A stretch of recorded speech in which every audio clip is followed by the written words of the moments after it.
Now, from the makers of cold water Omo... The bar of the Bull and Bear must be the most exclusive bar in the City of London. It is never frequented by any other than those who make their money in the city. Brokers, jobbers, bankers, etc. all gather there in their sober city dress, and fortunes are made and lost over a glass of sherry. One group, round a small table in the corner, were quite typical. Their names were Todhunter, Boardman, and Jago. Your sherry, sir. Oh, thank you. Well, Boardman? Yeah, you were right, Todhunter. They upped the dividend. And that means, Jago, that you owe me a drink. I'll sign the slip for sherry. Huh. Very well, Mr. Jago. Here we are. Thank you. What the devil's that? Oh, sorry, men. The drink will have to wait. Wired for sound these days, eh? Yes, a new gadget. Transistorized communication, a sort of a portable secretary. Henry put me onto it. I think he's got shares in the company that makes them. It's quite simple, really. When my office wants me, they call the answering service, and they transmit the bleep sounds. Now, that's the signal to call them back. Oh, hadn't you better do so? There's no need. It's just a reminder that it's time I left for our board meeting. Yeah, come on, Henry. Leave the sherry for Jago. We have work to do.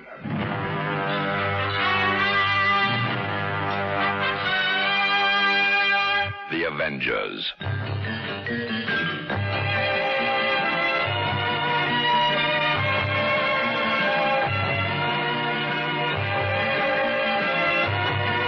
John Steed and Emma Peel, The Avengers.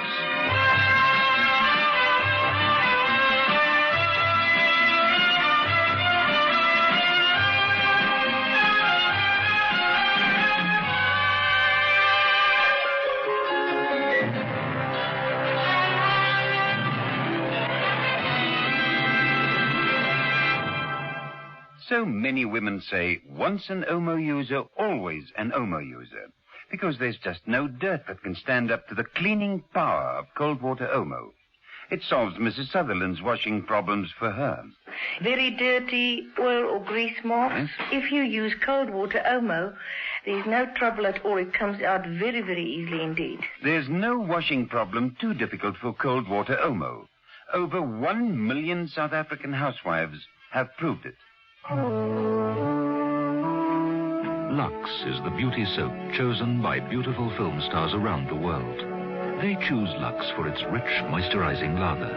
Lux, a beauty treatment as you bathe.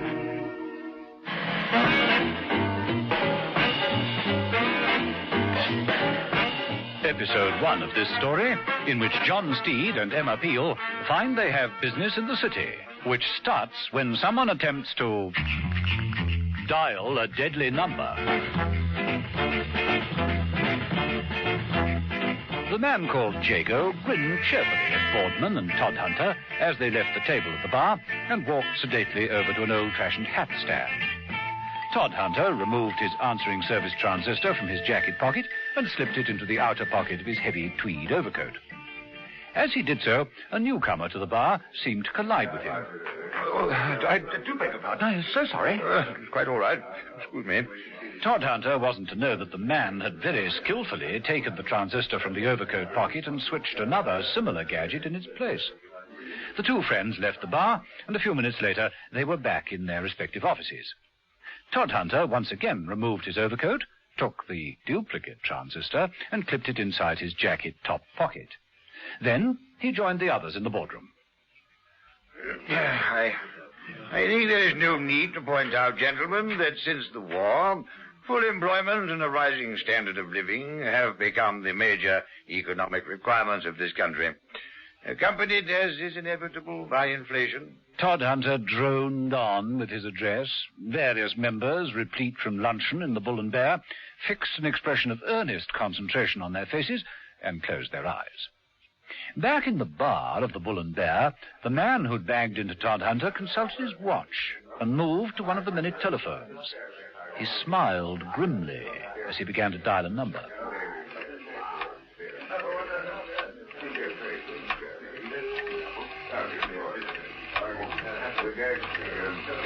In the boardroom, Todhunter was concluding his speech. Therefore, gentlemen, the future for the industry looks very bright. For our company, I must say the outlook is healthy. Very healthy.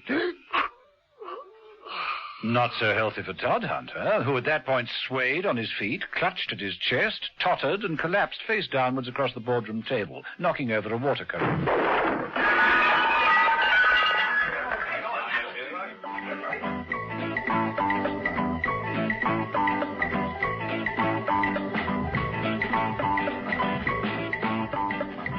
A few hours later, John Steed walked slowly round the boardroom. When Mrs. Peel entered, he hardly glanced at her, but said, One really can tell a great deal about members of a board from the way they will scribble on the scrap pads. Doodling is the correct word, I believe. Now look at this. Repressed personality. Now, whereas this one shows a deep-seated frustration. Well, whoever did it has my sympathy. But this is more difficult. Mysterious. Now, he keeps his desires and feelings to himself. A secretive nature. You might have drawn it yourself. I beg your pardon, Mrs. Peel. I have been summoned here with all urgency and no explanations. Do I have to guess why I'm here? Do you tell me straight, or do we have to play quiz games? Steed took a folded evening paper from his coat pocket and slid it across the polished top of the boardroom table. Stop press. Chairman of Todhunters dies. Share prices slashed. It happened right there where you're standing, less than 2 hours ago. Steed took a Hunter gold watch from his pocket, flipped it open, and consulted it. Yes, 2 hours ago. Well, that's an impressive watch. You? No. Legacy from my Uncle Bertie. It plays jingle bells if you open the back. See? How useful. Pity it's dented. Battle of the Somme, 1916. German bullet? Canadian mule, actually. Yes, Todhunter died literally on this table 2 hours ago. Look, I'm sorry to appear unsympathetic, but I don't see why it should be of all that interest to us. He was the 6th company chairman to drop dead in the last year. Thrombosis. Pressure of work. Each time, the chairman was dynamic, virtually indispensable to his company, so the company stood to lose a good deal by his death. Well, it could be overwork. People do drop dead of strain. Question, did they drop, or were they pushed? All 6 of them? Why not? Motive. Your guess is as good as mine. A man dies, share prices drop, company becomes cheaper and therefore easier to take over. Fine, but for one thing, they weren't taken over. Well, what next? A little dabble in high finance. Oh? Yes. 6 chairmen with only one thing in common. A banker named Boardman. Now, see if you can get hold of any personal possessions that Todhunter had on him at the time of his death. I'll pay a visit to Banker Boardman. We'll meet up later. Let's go, Mrs. Peel.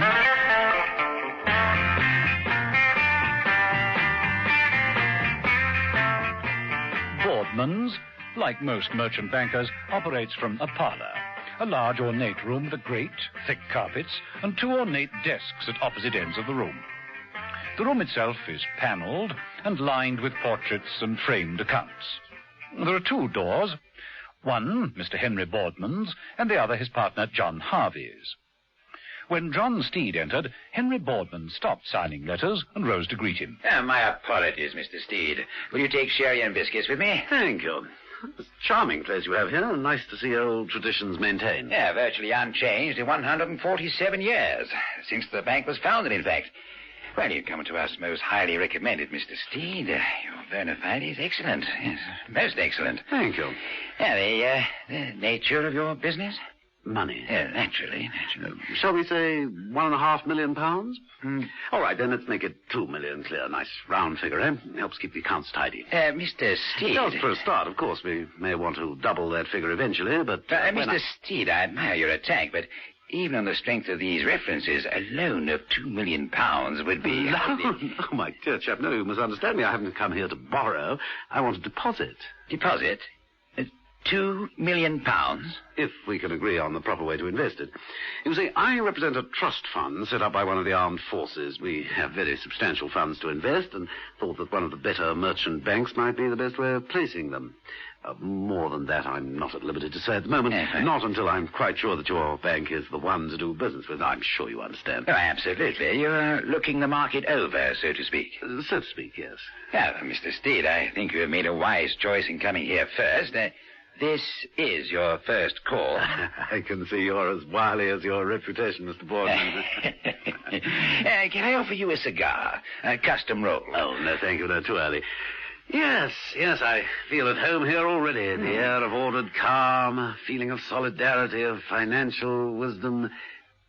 Oh, I say, did you once have a candle letter hanging on that wall? Steed indicated an empty space with his umbrella. Yes, but how did you... A friend of yours happened to mention it. It was actually he who first suggested I came here. Poor fellow, Norman Todhunter. Todhunter, yes, indeed. Tried to do too much, poor fellow. John. Mr. Steed, I'd like you to meet my partner, John Harvey. How do you do, Mr. Steed? Glad to know you. Did I hear you mention Todhunter? You a friend of his? Well, we were acquaintances. Pushed himself too hard, to the limit. It's a familiar story these days, I'm afraid. Yes, very familiar. You have been having some bad luck of late, haven't you? 6 company chairmen in less than a year. Yes, indeed. Well, Mr. Steed, what do you make of us? A bit archaic, you think? Trappings of a bygone age? I'm afraid we still judge the man, if he's a credit risk or not, by the colour of his socks. Steed lifted an elegant shoe and showed a length of sock. Dark grey silk with a discreet motive. I hope I qualify. I'm sure you do. Oh, excuse me.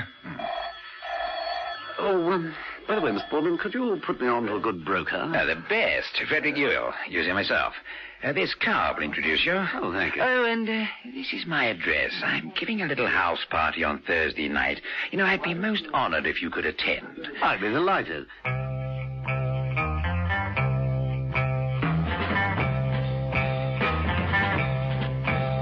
Mrs. Peel was having a far less pleasant afternoon. There was no offer of sherry and biscuits at Maccombie's funeral parlour. Excuse me, do you happen to be the gentleman who dealt with the late Mr. Todhunter? The Todhunter? No. Oh, yes, the mahogany and walnut, the velvet lined, the solid brass handles, the Gothic style. I prefer the Corinthian fluted myself. Oh. Well, I've come to pick up his personal effects. I have the authority here to remove all he had on him. There won't be an autopsy, will there? The autopsy? Why should there be? The doctor signed the death certificate. Thrombosis. Why should there be an autopsy? You didn't notice anything peculiar about the body? Oh, slight bruise above the heart, that's all. These things are over... Oh, that's funny. It's gone. What's gone? One of those bleep gadgets for answering service. It's gone, and yet I took it out of his pocket myself. His top pocket. It was clipped to his top pocket. About level with the heart? Yes, I suppose it would be. Odd, isn't it? Very odd. Very odd indeed.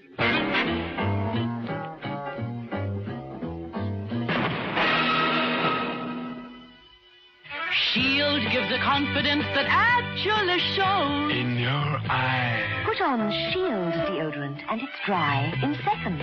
That's the way it stays right through the day. Shield never makes you feel sticky. It just protects you and keeps you dry, feminine, fresh. Wear Shield and the only thing you show is confidence. Shield gives a confidence that actually shows. In your eyes. In your eyes. No dirt can stand up to the cleaning power of cold water Omo.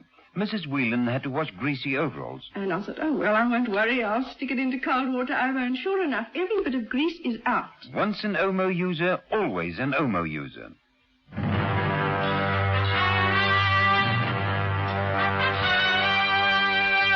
The Avengers.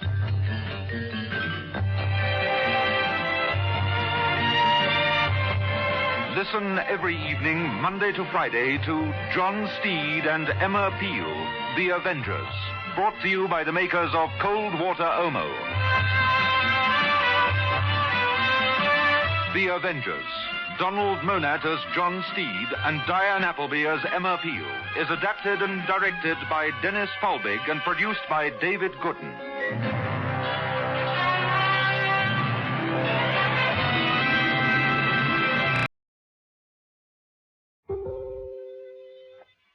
Now, from the makers of Cold Water Omo... Mrs. Peel was paying a visit to Maccombie's funeral parlour. She interviewed Maccombie himself. Excuse me, do you happen to be the gentleman who dealt with the late Mr. Todhunter? Todhunter? Mm-hmm. Ah, yes, the mahogany and walnut, the velvet-lined solid brass handles, the Gothic style. I prefer the Corinthian fruited myself. Well, I've come here to pick up his personal effects. I have a written authorization here. There won't be an autopsy, will there? No, why should there be? The doctor signed the certificate. Thrombosis. You didn't notice anything peculiar about the body? Oh, slight bruise above the heart, that's all. His things are over... Oh, that's funny. It's gone. What's gone? One of those bleep gadgets for an answering service. It's gone, and yet I took it out of his pocket myself. His top pocket. It was clipped in his top pocket. About level with the heart? Yes. Yes, I suppose it would be. Just about on a level with the heart.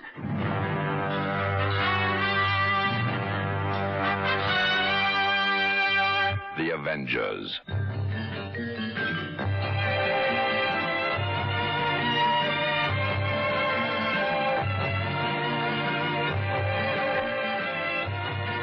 John Steed and Emma Peel, The Avengers.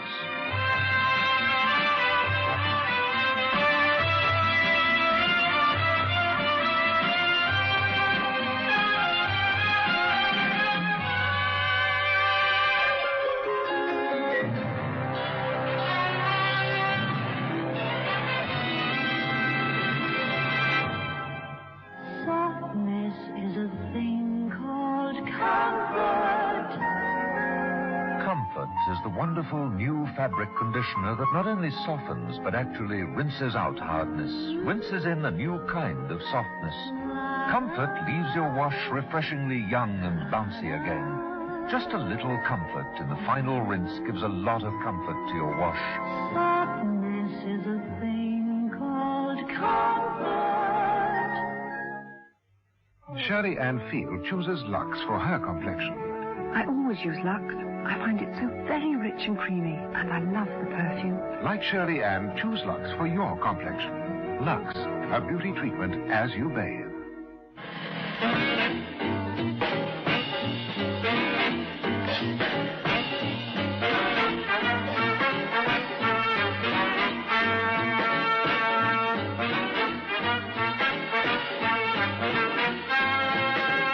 Episode 2 of this story, in which John Steed and Emma Peel attempt to play at bulls and bears. And there is more trouble caused by someone's ability to dial a deadly number.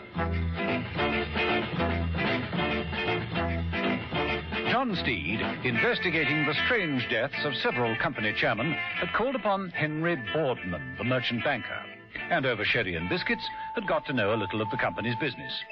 He'd met John Harvey, Boardman's partner, and been invited to a dinner party. On the whole, it wasn't a bad afternoon's work. Steed had asked for the name of a reputable broker, and had been put on to Frederick Yule. That was Steed's next port of call. Yule's office gave evidence of his favorite hobby, fishing. Cases of stuffed fish lined the walls, and even when Yule was working, he was sorting out fishing tackle, tying on dry flies while talking on a phone cradled between his jaw and shoulder. It's declaration day tomorrow. The shares have gone down £1. You have options for 10,000. So I leave the arithmetic to you. Now look, the intercom's going. I'll call you later. Yes? Mr. Steed is still waiting, Mr. Yule. All right. Show him in, please. Mr. Steed. Come in, Mr. Steed. Come in. That'll be all, Suzanne. Sorry to keep you, Mr. Steed. I understand that Boardman sent you. How is Henry? Flourishing. Yeah. Now, what can I do for you? Tell me, do you know a company called Castle's Tin? Yes.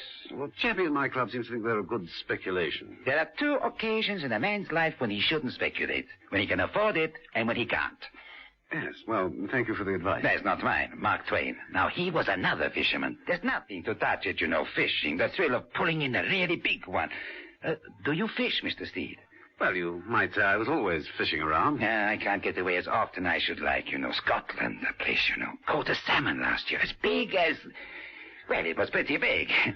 Now, can I offer you some sherry and biscuits? Yes, thank you. Yeah. Suzanne, see to the sherry and biscuits, will you please? Yes, Mr. Yule. Now, where were we? Castle's Tin. That's right. Sturdy sort of company. The friend who gave me the tip's having a lot of success on the market lately, but must admit, I don't understand how the shares have gone down every day, but he's still coining it in. Yeah, can be done. You can make money out of failure? Ever heard of a thing called a put option? Vaguely. You take a put option when you think the share price is going to fall. You start by selling the shares, the price drops, or you hope it does, and you have an option to buy them back at the new low price. The difference is yours. Complex. Definitely not for the amateur. And very profitable when you pull it off. The whole thing depends on the shares falling in price. Of course, if you had the means of foreseeing the future and perhaps influencing it... that would be another thing entirely. What was the name of the company your friend dabbled in? Todd Hunters. Stupid of me. Stuck a hook in my thumb. I understand it was quite a killing. Yule looked up from his fishing tackle in mild surprise. Well, that is the correct term, isn't it? Sherry, Mr. Yule. I think you should know that Amalgamated Industries are down 2 points. And Ben Jago is on the phone. Shall I have him put through to you here? No. I'll go outside and speak to him. We must buy 20,000 Amalgamated at once. I won't be a moment, Mr. Steed. Help yourself to Sherry. Suzanne will show you some investment prospects while you wait. Suzanne poured the sherry and handed Steed a glass. Then she took from a filing cabinet a sheaf of papers. I think I should explain. I'm just a babe in the financial woods. Perhaps you could help me with the finer points. Well, I'll try. Steed perched himself on the desk, very near to Yule's secretary. Keep your eyes on the folio, Steed. This is just a suggested portfolio. It means that your capital would be spread equally through the key industries. So much in steel, so much in oil, so much in industrials, and so on. Fascinating. This suggested scheme would mean an initial investment of about £50,000 in round figures. Round figures, eh? Not those kind of round figures, Steed. There really isn't much more to explain. It's all straightforward enough. Our investment suggestions are carefully selected, tried and tested. By Ben Jago? He is a client of yours, isn't he? His name is banded around the city as a man to watch. Oh, yes, he's very successful. One of our best clients. How does he do it? Crystal ball? Foresight? I mean, he does dabble a lot in put options, doesn't he? Always one jump ahead, sensing when the market's going to be just right. Well, experience, I suppose. Nevertheless, it is uncanny sometimes, like his last success. Oh, and that was? Todd Hunter and Company. He took out options a week ago, holding her for 100,000, and it paid off. Still, that's Ben Jago for you.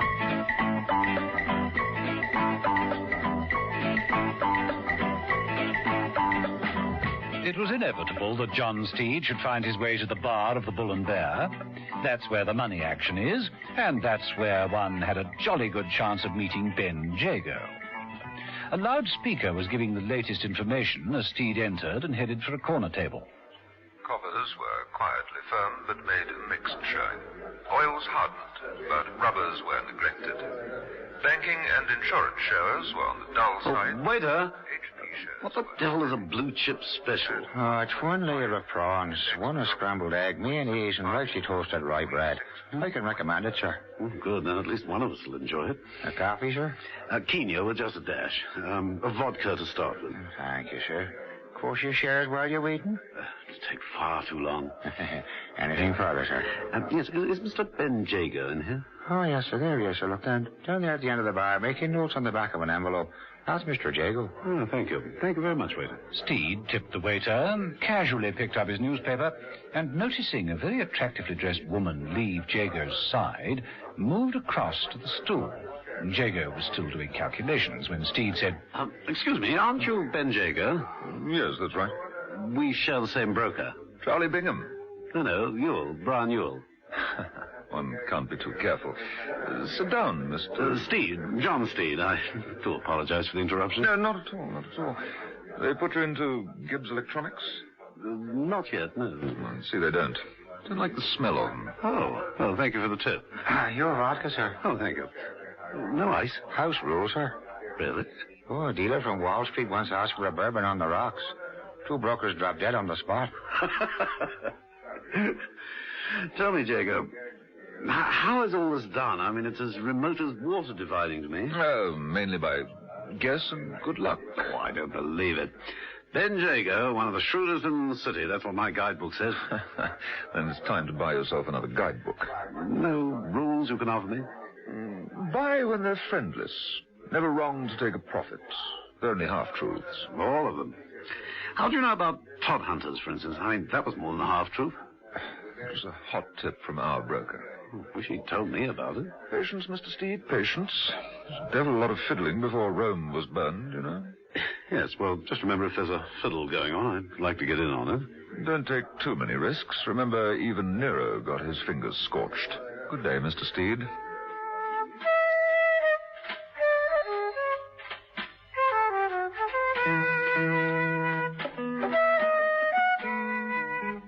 John Steed wondered vaguely what Mrs. Peel had been up to. He hoped she wasn't branching out on her own and getting into trouble. Knowing Mrs. Peel as he did, that was a forlorn hope. She'd been checking on the possessions of the late Mr. Todhunter, and when she'd found out that the transistor receiver that he carried for the answering service was missing, she immediately started to check up. In the foyer of Warner's answering service, she paused at the desk and rang the bell. Oh, good afternoon. I'm J.P. Warner of Warner's Answering Service. Can I help you? Yes. I'd like to know more about the service you offer. Oh, splendid in its simplicity, Mrs. Peel. Ah, yes.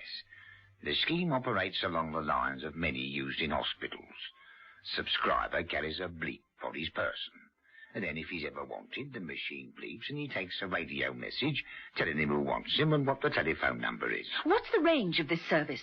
The scheme is, in the main, confined to the city of London. I see. So it's more or less limited to brokers and financiers, etc. That's the idea. At that moment, a man came down the steps. He held a tool bag in one hand. Emma frowned. He looked familiar. It ought to be all right now, Mr. Warner. Needed rewiring, that's all. Oh, splendid, Fitch, splendid. Thank you. Who was that man? Anyone important? Oh, no. No, Fitch is the resident mechanic. Quite bright. Backroom boy in the war, I'm told. Now, Mrs. Peel. You supplied one of these bleep devices to a relative of mine, Mr. Norman Todhunter. Tell me, Mr. Warner, did you ever get it back? Should we have done? Yes. He died. It's missing. I wondered, did you ever get it back? Well, Mr. Warner, did you?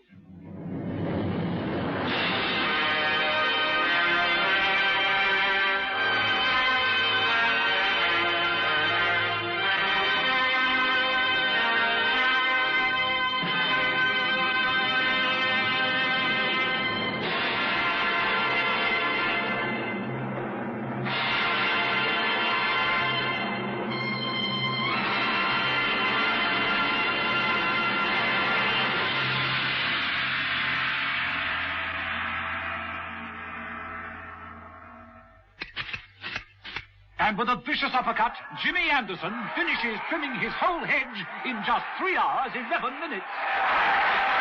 Great work, Jimmy. Do you play any other sport? Yes, dominoes. You're looking pretty cool, Jimmy. What deodorant do you use? Shield for Sportsmen, of course. Why? It works. Shield for Sportsmen deodorant won't stick, sting, or stain. In aerosol or roll-on, it's made to keep sportsmen cool and dry. Think what it can do for you. The cleaning power of cold water Omo gives you the superb cleanness you want from a washing powder. Listen to Mrs. Baxter of Claremont. It really is good, you know. I mean, it's unbelievable, really, that it could be so good, you know. Once an Omo user, always an Omo user.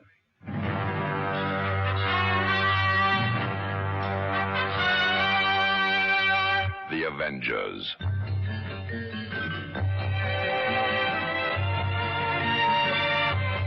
Listen every evening, Monday to Friday, to John Steed and Emma Peel, The Avengers, brought to you by the makers of Cold Water Omo.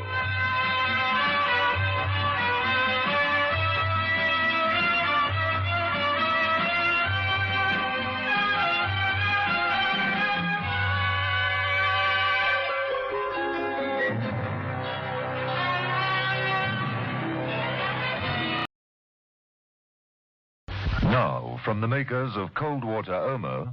In the small reception office of Warner's answering service, a man finished working on a fuse box. He closed the box, gathered up his tools, and walked up to Warner, who was standing talking to Mrs. Peel. It ought to be all right now, Mr. Warner. Needed rewiring, that's all. Oh, splendid, Fitch, splendid, thank you. That an important member of your staff? No, he's the resident mechanic. Something of a genius. Vaguely familiar.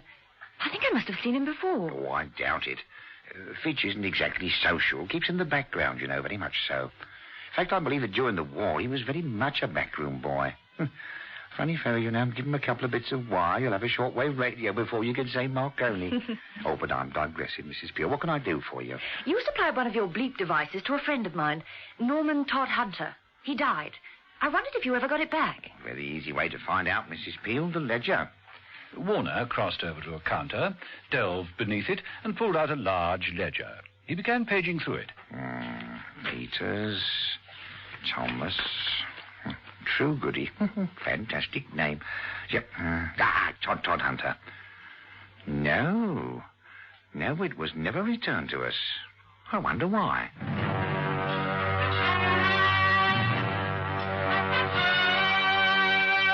The Avengers.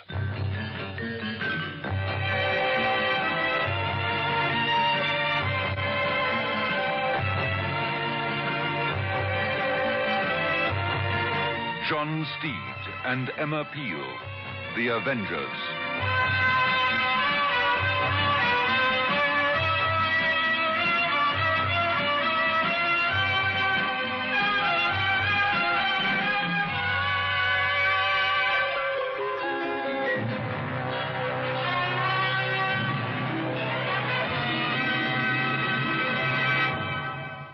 Softness is a thing called comfort. Comfort is the wonderful new fabric conditioner that not only softens but actually rinses out hardness, rinses in a new kind of softness. Comfort leaves your wash refreshingly young and bouncy again. Just a little comfort in the final rinse gives a lot of comfort to your wash. Softness is a thing called comfort. Walls Ice Cream presents the new Pink Pussycat song. We've got strawberry and vanilla, half and half. That's on inside. White milky chocolate the way you like. All over the outside. Where walls pink pussycat now.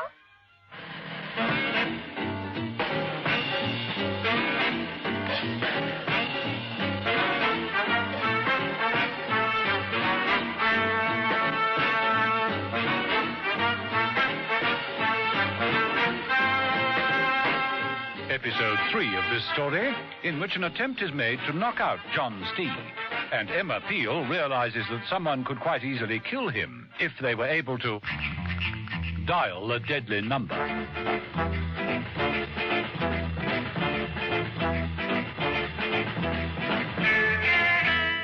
John Steed found himself becoming more and more involved in the world of high finance. He'd got to know and impress Henry Boardman and his partner John Harvey.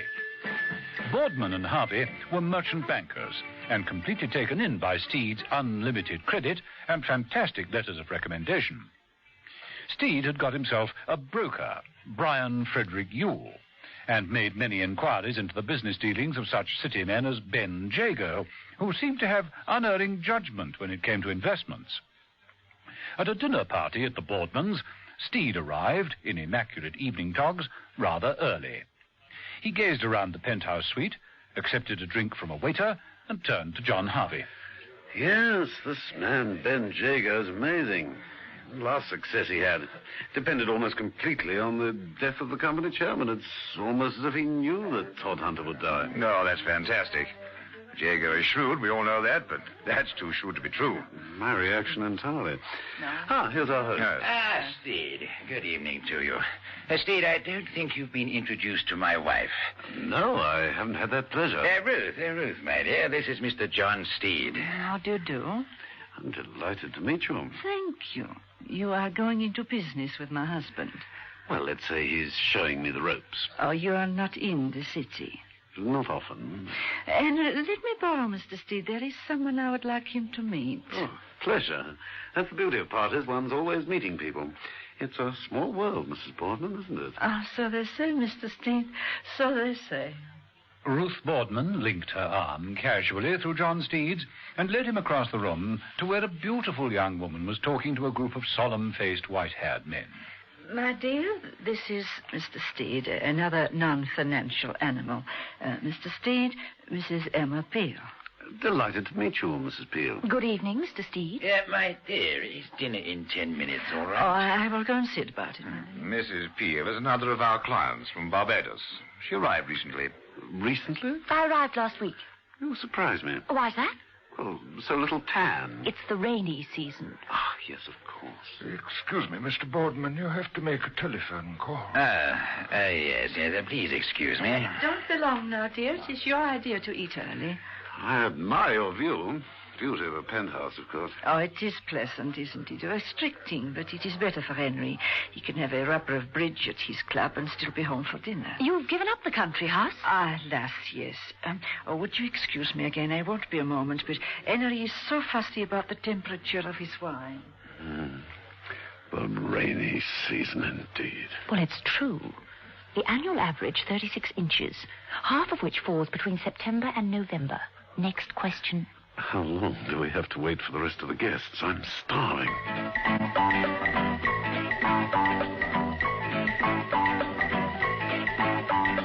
One guest at the party was late. It was Yule, the broker. He knew it would be impossible for him to go home and change, and so he'd brought an evening tuxedo along to his office. He washed and changed swiftly, whistling as he did so. It was while he was fastidiously buttoning up the buttons of his waistcoat that he realized it was rather a tight fit. He was puzzled to find something sewn into the top pocket. What the devil? It's a bleeper! No! No! Yule tore at the waistcoat, ripping the buttons in an attempt to get free, but the bleep went off. Yule clutched at his chest and fell across the desk, a death exactly like that of Todhunter's.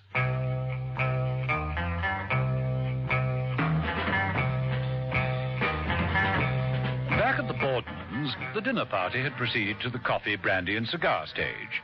There was one place, Yule's, which remained empty and untouched. Typical. A fine broker, but his manners are atrocious. Oh, there may be some logical explanation. I was right about the wine, wasn't I, Mr. Steed? Oh, indeed, yes, Mr. Harvey. And I adore your sherry. And the brandy, impeccable. I thought brandies were judicious. Not according to the authorized text. Are you interested in wines, Mrs. Peel? In moderation, Mr. Harvey. I was referring to your interest, not your capacity. So was I. We have a wine tasting at the bank cellar next Tuesday. If you'd care to come along, Mrs. Peel. I should be delighted. Perhaps Mr. Steed would care to attend, too. Steed produced a miniature pocket diary immediately. Let me see. You'll say Tuesday next. Yeah. Ladysmith relieved 1900. A diary is a lovesome thing. That's fine. What time? 6 o'clock. We'll see how keen your palate really is. Well, in which case, if I may, I'll leave you and go into strict training. Just as you wish, Mr. Steed. Mrs. Peel, can I drop you somewhere? No. You're not going to deprive us of Mrs. Peel's company. Oh, we will see she gets home safely. I have my own car. Oh, well, I'll say good night then, and many, many thanks for your hospitality. Thank you, Mr. Steed. Good night. Good night. Good night.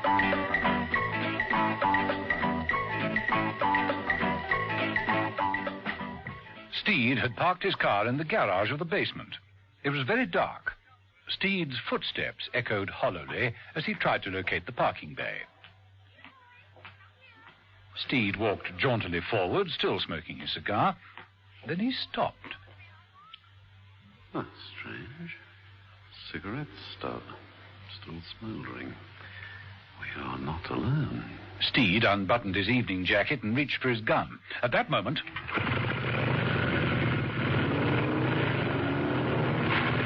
Steed wheeled round. The headlights of what appeared to be a large car flashed onto him. The headlights separated as two motorcycles roared down the length of the garage. Steed dodged the first bike. The sinister rider, clothed all in black leather and goggles, skidded round. The second made for Steed, lying on the ground. Steed threw himself aside in the nick of time. His gun fell from his hand. The bikes seemed to be coming at him from all directions. Steed, caught in the lights, made a perfect target. The first bike returned to the attack. Steed whipped off his evening cape and threw it over the head of the cyclist. Blinded, the driver lost control, smashing into a packing crate.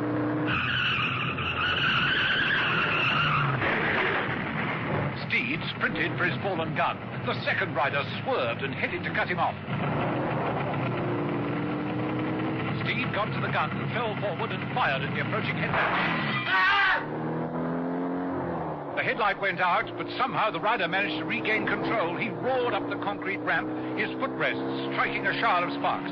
He managed to avoid the doorpost and hurtled away into the dark. Steed recovered his breath, moved to his car, and snapped on its spotlight. Mrs. Peel's voice said, Pistol practice at this time of the night? Is he dead? Steed looked down at the body of the motorcyclist. Broken neck by the look of it. Dangerous sport, motorcycling. Well, let's take a closer look at him. Steed bent down and removed the dead man's helmet. Far cry from sherry and biscuits. He was a waiter. Yules, I think. The Boardmans were pretty anxious that you shouldn't leave with me, weren't they? Well, you think that they're in... Yes, indeed. They didn't want you butting in on a little surprise they'd prepared for me. You're guessing. Well, I know that. Well, now what? Go back and confront them with this? No, I think that first, I'd better have a word with my broker. Right. Shall we go, Steed? I really think you need a bodyguard this evening. Applying for the job? If the pay's all right. Well, pay's not good, but I'll make sure there's plenty of perks. Let's go.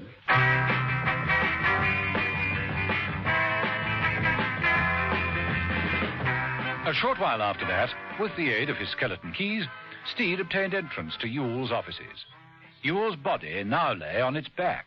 Papers were scattered all over the room. Steed examined the body thoroughly. Look, Mrs. Peel, waistcoat pocket. Ripped away completely. Yes, that's really what you call having your pocket picked. Oh, no wonder he didn't feel like dinner. But he was planning to come. Those clothes. He was dressing and... And then, not the usual old heart attack this time. At a rough guess, I'd say he'd been dead about 3 hours. Spoken like an expert. Oh, I've been taking a refresher course in applied medicine. As a matter of fact, when you called me so urgently to join you on this case, I interrupted your studies. Never mind. Gives you a chance to put the theory into practice, doesn't it? A chance I could have done without. But I'll take a small side bet with you, Steed. Even the old champagne supper. That there's a slight bruise over this dead man's heart. Any bets?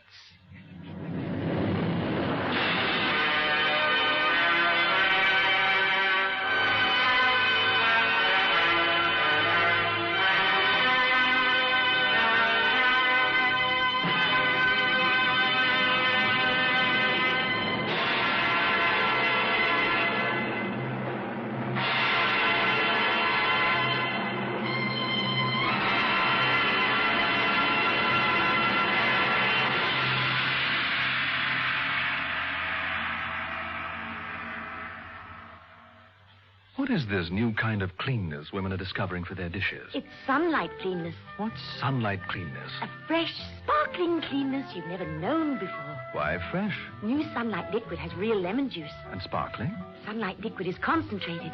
It's got the greatest grease-cutting power to give you sparkling dishes every time. And new Sunlight Liquid with real lemon juice means real economy. Just 1 teaspoonful washes a whole sinkful of dishes sparkling clean. Sunlight Clean. There's just no dirt that can stand up to the cleaning power of cold water Omo. Mrs. Gray of Durban has this to say. I can't even explain it. It astounded me. I was really and truly very astounded. Once an Omo user, always an Omo user.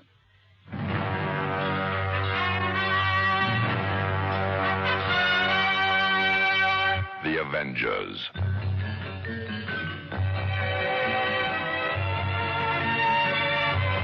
Listen every evening, Monday to Friday, to John Steed and Emma Peel, The Avengers, brought to you by the makers of Cold Water Omo.